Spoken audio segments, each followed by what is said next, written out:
हामीले सुनिरहेका छौँ, गरिरहेका छौँ।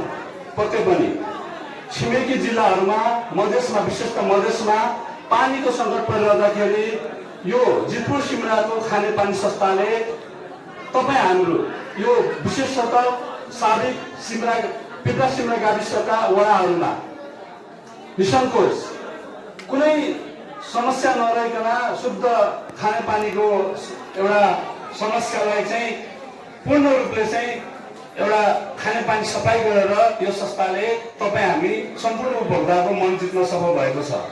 सँगसँगै यो संस्थाले सामाजिक क्षेत्रमा रहेर सामाजिक उत्तरदायित्व पनि वहन गरेको हामीले पाएका छौँ। चाहे त्यो विद्यार्थीको छात्रवृत्ति क्षेत्रमा होस्, चाहे त्यो कलेजहरूको पूर्वाधार स्तरोन्नतिको क्षेत्रमा होस्, यसले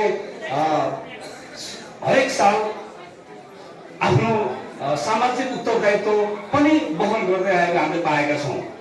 मैले धेरै यसको बारेमा कुरा गर्न गइनँ।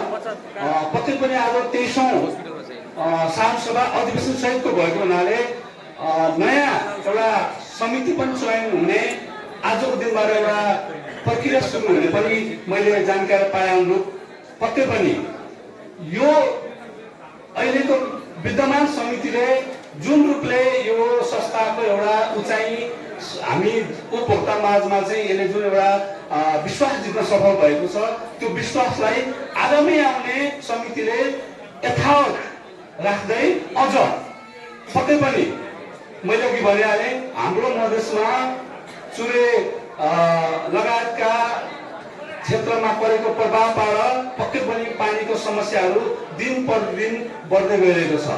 त्यसलाई पनि वैकल्पिक पानीका स्रोतहरूलाई पहिचान गरेर आगामी दिनहरूमा पानीको अभाव यो क्षेत्रमा हुन नदिने गरी पक्कै पनि नयाँ समितिले काम गर्नुहुनेछ।